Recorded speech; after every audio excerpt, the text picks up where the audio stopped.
Bonjour, c'est votre serviteur DKM, Football Performance Manager. Comme prévu, aujourd'hui nous allons aborder la quantification des charges d'entraînement. Et pour pouvoir bien cerner le thème, j'ai jugé bon de faire une première intervention qui sera limitée à la notion des charges. Il y aura une deuxième intervention où nous parlerons des outils de quantification et des outils de suivi de charges avec des exemples précis et des exemples de ce qu'on peut mettre en place quel que soit notre budget. Donc, sur le plan général, la charge quand on soumet un athlète à une séance donnée ou bien à un exercice donné, il y a le poids de l'exercice ou bien de la séance qui agit sur l'organisme de l'athlète. Ou soit l'athlète fournit de l'effort pour pouvoir réaliser la séance. C'est en quelque sorte la notion de la charge. Donc cette charge dans les bouquins est divisée en deux parties, la charge externe et la charge interne. Nous allons partir de quelques définitions pour pouvoir cerner cette notion de charge. La charge de travail désigne la combinaison de facteurs de stress sportifs et non sportifs, entraînement, compétition, travail, vie sociale, famille, études, etc., qui affectent le sportif.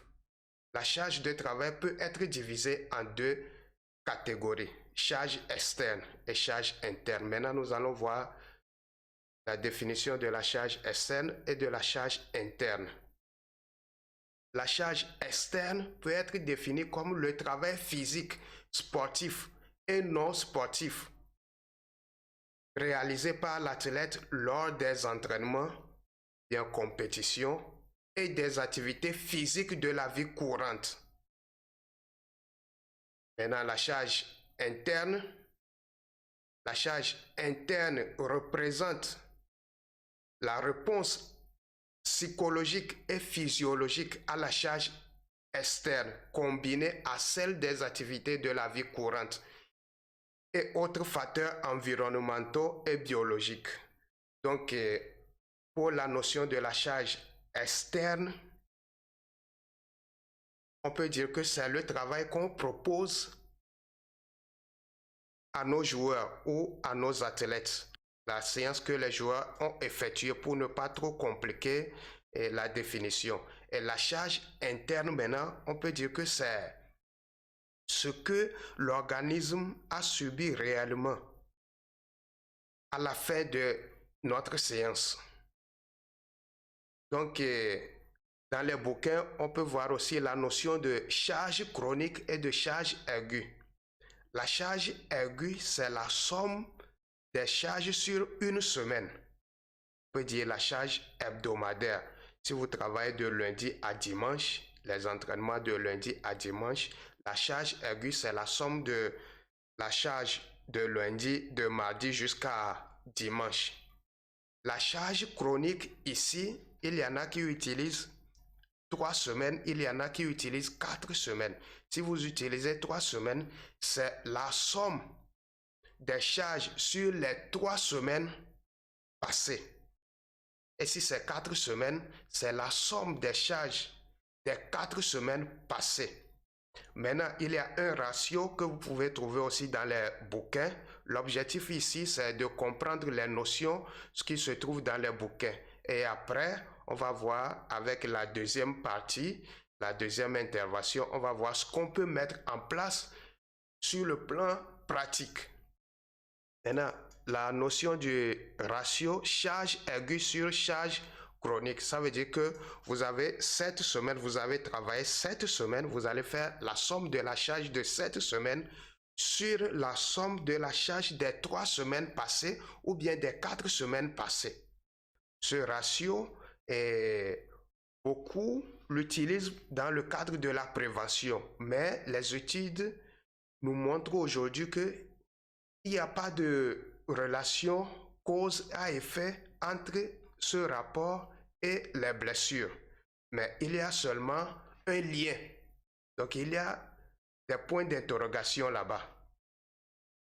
Maintenant, après avoir définir à peu près la notion des charges, nous allons voir la quantification.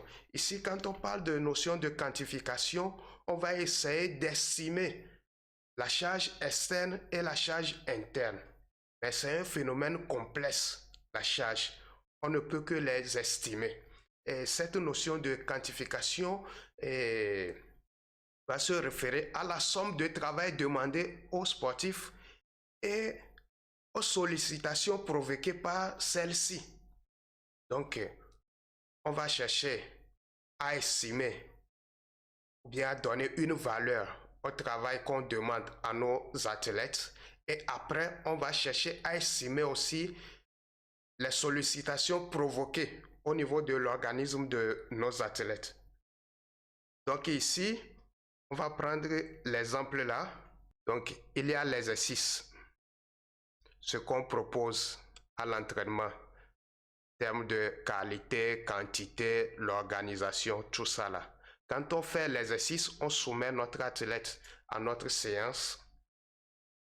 Maintenant, notre athlète est considéré comme un système. Il y a le système athlète qui est ici. Je vais prendre ceci. Il y a le système athlète qui est ici. Maintenant, les adaptations vont dépendre des caractéristiques individuelles de nos athlètes, leur niveau d'entraînement, leur état psychologique, la santé, la nutrition, la génétique, même si la science n'a pas encore montré les gènes qui font cette différence, et l'environnement dans lequel le joueur ou bien l'athlète a travaillé. Vous voyez, non? Donc, il y a d'autres notions qui influencent nos séances d'entraînement. Donc, quand on va parler de quantification de la charge, on peut dire que cette quantification de charge fait partie d'une notion plus complexe qui est le monitoring. Le monitoring, c'est le suivi individuel de l'état de forme des joueurs ou bien de l'athlète. Ça veut dire qu'on ne va pas s'arrêter seulement au niveau du travail qu'on propose à l'athlète, mais on va chercher à comprendre et à connaître d'abord l'état dans lequel se trouve notre athlète. Et là, nous aurons besoin, par exemple ici, on aura notre séance qu'on peut quantifier comme on veut. Maintenant, il y a le système athlète qu'on doit comprendre aussi avant d'effectuer la séance. Ça veut dire qu'on doit comprendre dans quel état se trouvent nos joueurs ou bien notre athlète. Au niveau de la santé, au niveau de la nutrition, parfois c'est difficile. Si on travaille dans les clubs amateurs, parfois il y a des notions ici, des éléments ici qu'on ne peut pas contrôler. Et si vous êtes dans un club professionnel, c'est un peu plus facile à contrôler. Maintenant, pour pouvoir connaître ceci, on aura besoin des outils.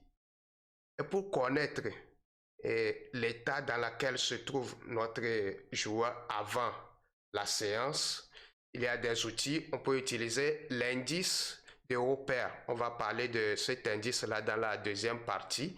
C'est très simple et c'est un outil gratuit qu'on peut utiliser. Ceux qui veulent, après la deuxième partie, on peut faire une séance même pour voir ce qu'on peut mettre en place. L'indice de Hooper qui va utiliser la qualité de sommeil, les DOMS, et la fatigue et le stress. Comment utiliser l'indice là? Et on peut utiliser aussi l'échelle de Borg après les séances pour voir le niveau, la perception de l'effort de nos athlètes. Donc, c'est ça. Ici, dans le cadre du football, ce qu'on utilise en général pour quantifier la charge d'entraînement, ce qu'on propose à l'entraînement avec ballon, c'est les GPS, Global System Position. Mais les charges d'entraînement sont des éléments complexes qu'on ne peut pas cerner 100%. On peut les estimer seulement. Parce que il n'y a pas un système aujourd'hui qui peut vous donner 100% ce que vous voulez. Même les GPS ont des angles morts. Là, dans la deuxième partie, on va parler de ça. Et si vous avez aussi les GPS, il faut connaître d'abord, je ne dirais pas la qualité, la fréquence de votre GPS et voir quel élément, quels sont les indicateurs que vous pouvez utiliser. Parce que les GPS aussi, comme tous les éléments que vous allez utiliser comme pour la quantification ou bien suivi des charges, ils auront toujours un angle mort. Et les GPS ne vont pas vous donner les changements de direction, par exemple. Si vous faites un jeu 4 contre 4, après vous n'aurez pas les changements de direction, même les duels. Donc, au niveau des GPS aussi, ce n'est pas que vous avez les GPS, donc le problème est résolu, ou bien vous n'avez pas les GPS, donc vous avez tous les problèmes du monde. Non. Quel que soit votre outil ou bien vos moyens, il y a toujours quelque chose à mettre en place. Et dans la deuxième partie, nous allons voir ce qu'on peut mettre en place et parler des points faibles et des points forts de chaque outil. Et rassurez-vous que la quantification ou bien le monitoring, c'est un phénomène complexe, c'est un élément complexe. Et il n'y a pas une machine ou bien une sorte de méthode qui va vous donner 100% ce que vous voulez.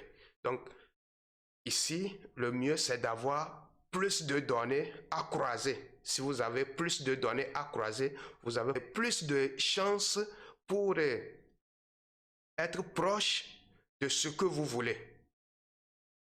Donc, pour cette première partie, je vous remercie pour votre attention.